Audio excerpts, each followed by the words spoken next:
Everyone, welcome to my YouTube channel. तो आज के लेक्चर में हम पढ़ेंगे लॉ ऑफ इक्विमार्जिनल यूटिलिटी। हमारी सीरीज़ चल रही है इंट्रोडक्शन टू माइक्रो इकोनॉमिक्स। कल के लेक्चर में हमने law of diminishing marginal utility discuss किया था, जो गॉसन का फर्स्ट लॉ है। आज के लेक्चर में हम law of equimarginal utility discuss करेंगे, जो गॉसन का सेकेंड लॉ है। तो स्टार्ट करते हैं। लॉ ऑफ इक्विमार्जिनल यूटिलिटी भी उतनी ही इंपॉर्टेंट प्लेस ऑक्यूपाई करता है मार्जिनल यूटिलिटी एनालिसिस में, जितनी law of diminishing marginal utility occupy करता है। और इसी के थ्रू जो इकोनॉमिस्ट हैं, उन्होंने कंज्यूमर इक्विलिब्रियम का भी कॉन्सेप्ट हमें एक्सप्लेन करने की कोशिश की है। तो लॉ ऑफ इक्विमार्जिनल यूटिलिटी क्या कहता है कि कंज्यूमर अपने पास जो उसकी गिवन इनकम है, उसको डिफरेंट गुड्स में इस तरीके से स्पेंड करेगा कि जो उसको यूटिलिटी डिराइव हो रही है ना लास्ट रुपी को स्पेंड करने से, चाहे वो उन दोनों गुड्स में किसी पे भी अपनी लास्ट रुपीज़ अपने मनी की स्पेंड कर रहा है, तो उससे उसको इक्वल सेटिस्फैक्शन मिल रही है। इसका बस ये कहना है। अब कंज्यूमर इक्विलिब्रियम क्या होता है? कंज्यूमर इक्विलिब्रियम वो पॉइंट होता है जहाँ पे कंज्यूमर को मैक्सिमम यूटिलिटी मिल रही है। सपोज़ मैंने अपनी इनकम जो है वो बनानास में स्पेंड कर दी एप्पल्स की जगह। अब मुझे बनानास में भी उतनी ही यूटिलिटी मिल रही है, मुझे बनाना से मैक्सिमम यूटिलिटी मिल रही है, जिससे मैं सेटिस्फाइड हूँ कि मैंने यहाँ मेरा पेट भर गया है। तो इस पॉइंट पे मेरे अंदर कोई डिज़ायर नहीं है कि मैं बनाना की जगह एप्पल ख़रीद लूँ। तो बस कंज्यूमर इक्विलिब्रियम भी वही पॉइंट होता है जहाँ पे कंज्यूमर को मैक्सिमम सेटिस्फैक्शन या मैक्सिमम यूटिलिटी मिल रही है अपनी इनकम को स्पेंड करके। और इस पॉइंट पे the consumer has no desire to change the way they spend their money. अब सपोज़ हम दो गुड्स ले लेते हैं एक्स और वाई, जहाँ पे कंज्यूमर अपनी गिवन इनकम को स्पेंड कर रहा है। अब कंज्यूमर बिहेवियर यहाँ पे दो तरीके से इन्फ्लुएंस हो सकता है। एक तो जो उसको उन दोनों गुड्स से मार्जिनल यूटिलिटी मिल रही है, उसका डिसीजन इस पर भी डिपेंड कर सकता है, और एक तो उन दोनों गुड्स का प्राइस कितना है, ये चीज़ उस पर भी डिपेंड कर सकती है। अब दूसरे वर्ड्स में हम कंज्यूमर जो है वो इक्विलिब्रियम पोजीशन पे तब होता है जब उसकी marginal utility of money expenditure हर एक गुड पे सेम है।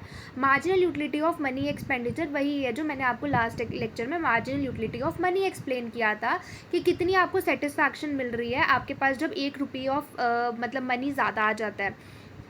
अब यहाँ पर मैंने आपको एक इक्वेशन के थ्रू भी एक्सप्लेन किया है कि marginal utility of money expenditure जो होता है वो marginal utility of x given price of x के इक्वल होता है। तो लॉ ऑफ इक्विमार्जिनल यूटिलिटी यही कहता है कि कंज्यूमर अपनी मनी इनकम को डिफरेंट गुड्स पे इस तरीके से स्पेंड करेगा कि जो उसका मार्जिनल यूटिलिटी है हर एक गुड का, वो उसके प्राइस के प्रोपोर्शनल है।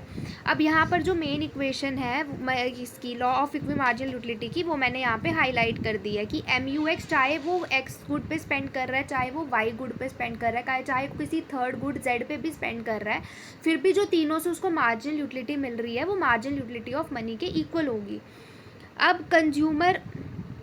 अब यहाँ पर हम देख रहे हैं एक और चीज़ मैंने यहाँ पे दी है कि कंज्यूमर तब तक परचेज करता रहेगा गुड्स जब तक जो मार्जिनल यूटिलिटी उसको अपने दोनों गुड्स पे स्पेंड करने से मिल रही है वो उसकी मार्जिनल यूटिलिटी ऑफ मनी के इक्वल नहीं हो जाती। अब हम इसको टेबल की फॉर्म में देख लेते हैं, और मैंने एक डायग्राम भी ड्रॉ की है सिंप्लीफिकेशन के लिए, ताकि आपको अच्छे से ये चीज़ समझ आ जाए। तो अब हम इस टेबल में मैंने आपको यूनिट्स ऑफ कमोडिटी यहाँ पे शो किया है कि यहाँ पर मैंने यूनिट्स लिए हैं 1 2 3 4 5 6। मार्जिनल यूटिलिटी एक्स से कितनी मिल रही है और मार्जिनल यूटिलिटी वाई से कितनी मिल रही है। यूटिल्स में मैंने आपको बताया था यूटिलिटी को हम मेजर करते हैं, तो 20 18 16 14 12 10, वैसे यहाँ पर 24 21 18 15 9 3 ये हमने एज्यूम किया है। अब सपोज़ आप प्राइस ऑफ एक्स को जो है ₹2 रख लेते हो, और प्राइस ऑफ वाई को आप गुड वाई के प्राइस को आप 3 रख लेते हो।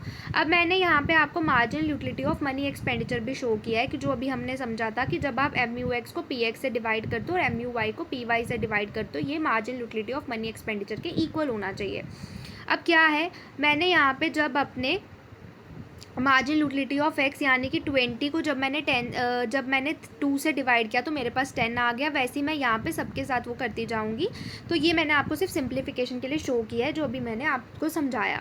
अब कंज्यूमर इक्विलिब्रियम को हमने ग्राफिकली इस फिगर में पोर्ट्रे करने की कोशिश की है। तो यहाँ पे हमने लास्ट लेक्चर में भी समझा था, जो मार्जिनल यूटिलिटी कर्व होता है वो डाउनवर्ड स्लोप करता है। तो जैसा कि हम इस फिगर में देख पा रहे हैं कि marginal utility of X upon price of X जो है डाउनवर्ड है, और वाई भी डाउनवर्ड है। अब इस डायग्राम को समझते हैं। सपोज हम जो इनकम है कंज्यूमर की वो यहाँ पे फिक्स ले रहे हैं, और जो मार्जिनल यूटिलिटी ऑफ मनी है उसको भी हम कांस्टेंट ले रहे हैं। तो मार्जिनल यूटिलिटी ऑफ मनी की जो लाइन है वो मैंने यहाँ पे कांस्टेंट शो की है कि कांस्टेंट है, और ये OM है जो मार्जिनल यूटिलिटी ऑफ मनी है। यहाँ पे हमने वाई एक्सिस पे मार्जिनल यूटिलिटी ऑफ मनी को रखा है या एक्सपेंडिचर को रखा है। अब सपोज़ कि जो M U X upon P व एक्स है वो हमारा ओ एम के इक्वल है, ठीक है, जहाँ पर ये दोनों इंटरसेक्ट कर रहे हैं। इसी को हमने बोला था ना कंज्यूमर इक्विलिब्रियम। तो यहाँ पर कंज्यूमर जो है वो एक्स का ओ एच अमाउंट कंज्यूम कर रहा है। सेम जब हम वाई की बात करेंगे तो जहाँ पे M U Y upon P Y जो है मार्जिनल यूटिलिटी ऑफ मनी के इक्वल है, वहाँ पे वाई का वो ओ के अमाउंट ऑफ कमोडिटी कंज्यूम कर रहा है। अब अगर जो मनी इनकम है कंज्यूमर की बढ़ जाएगी तो मार्जिनल यूटिलिटी ऑफ मनी भी फॉल हो जाएगी। इसीलिए हमने यहाँ पर सिंप्लीफिकेशन के लिए एज्यूम किया है, जो एजम्पशन ली गई है कि जो मार्जिनल यूटिलिटी ऑफ मनी है उसको हम कांस्टेंट रख के चलते हैं और जो कंज्यूमर की इनकम है उसको भी हम कांस्टेंट रख के चलते हैं। अब मैंने यहाँ पर 3 पॉइंट्स में आपको सिंपली जो अभी तक हमने इस लेक्चर में पढ़ा वो मैंने समझाने की कोशिश की है।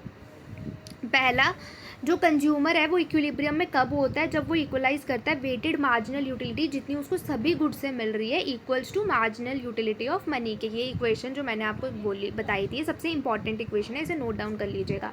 सेकंड, कंज्यूमर इक्विलिब्रियम में तब होता है जब वो इक्वलाइज कर रहा है ratio of marginal utility of goods with the ratio of corresponding prices of each pair of goods consume. मतलब जब आप इसको क्रॉस मल्टीप्लाई करोगे, जब आप M U X upon P X और M U Y upon P Y को इसको क्रॉस मल्टीप्लाई करोगे तो ये इसकी प्राइस रेशो के इक्वल आ जाएगा। Third, since marginal utility of X upon price of X जो है वो marginal utility of a rupee worth of each good consumed at the given price measure कर रहा है, तो कंज्यूमर इक्विलिब्रियम में तब होगा जब marginal utility of a rupee spent on each good is equal. वही जो मैंने आपको ऊपर समझाया है। तो marginal utility of a rupee spent on the good means कि marginal utility of a rupee worth of a good, कितनी मार्जिनल यूटिलिटी है उस रुपी वर्थ से की, मतलब हमें उस गुड से कितनी मार्जिनल यूटिलिटी मिल रही है। और एक और बहुत इंपॉर्टेंट कंडीशन यहाँ पे मैंने हाईलाइट किया, आप इसे नोट डाउन कर लीजिएगा। द कंडीशन फॉर इक्विलिब्रियम होती है जब मार्जिनल यूटिलिटी और प्राइस जो है वो इक्वल होता है। ये बहुत इंपॉर्टेंट है, इसे आप ध्यान में रखिएगा। अब मुझे ये छोटा सा टॉपिक मिला था आपकी बुक में तो मैंने इसे ऐड कर दिया है। ये पेपर्स में यूजुअली यूजीसी नेट के भी एग्ज़ाम में मैंने ये क्वेश्चन देखा था, तो आप ये टॉपिक समझ लीजिए। मोनोटोनिक प्रेफरेंसेस क्या होती हैं, अब ये हम समझने की कोशिश करते हैं सिंपल टर्म्स में। अब सपोज़ कि एक consumer's preference are monotonic if and only if कि जब वो दो बंडल्स के बीच में, अब मैंने आपको बंडल्स जो है बंडल सेट का कॉन्सेप्ट पहले समझाया हुआ था कि जो कंज्यूमर्स के पास बंडल्स होते हैं, दो समझो उसके पास दो बंडल्स हैं, तो कंज्यूमर वो बंडल प्रेफर करेगा जहाँ पे एटलीस्ट एक गुड का ज़्यादा हो और दूसरे गुड का कम ना हो। मतलब कि उसके जैसे हम एक एग्जांपल से समझ लेते हैं। सपोज़ कंसीडर करते हैं हम बंडल है हमारे पास 2 ठीक है, कंज्यूमर का मतलब मेरे पास 2 एप्पल्स हैं और 2 बनानाज हैं, तो ये बंडल इसमें ज़्यादा है two of both goods compare to the bundle 1 it has equal amount of good 1 but more of good 2 compare to the bundle 2 1। अब सपोज एक बंडल 2 1 है, अब इसमें गुड 1 का तो अमाउंट दोनों में सेम है लेकिन गुड 2 में इसमें ज़्यादा है एज़ कम्पेयर टू इस, तो हम किस बंडल को प्रेफर करेंगे, हम इस बंडल को प्रेफर करेंगे जिसमें एक गुड एटलीस्ट ज़्यादा हो और दूसरे गुड का कुछ कम ना हो। तो इसी को मोनोटोनिक प्रेफरेंसेस कहते हैं। तो आई होप आपको आज का लेक्चर पसंद आया हो। मैंने आपको ये कॉन्सेप्ट बहुत सिंपल तरीके से समझाने की कोशिश की है और मैंने आपको बहुत ही डिटेल्ड वे में law of equi marginal utility को समझाने की कोशिश की है। आप चाहें तो आप इस लेक्चर को वापस रिपीट पर देख सकते हैं अगर आपको कोई भी डाउट हो, और जो मैंने यहाँ पे चीज़ें हाईलाइट की हैं आप उसे एक बारी वापस रीड कर लीजिएगा। आप आई विश आपको आज का लेक्चर पसंद आया हो। अगर आपको लेक्चर पसंद आया हो तो आप इस चैनल को सब्सक्राइब ज़रूर करिएगा, लाइक ज़रूर करिएगा और देखते रहिए इकोनॉमिक्स विद सुबह।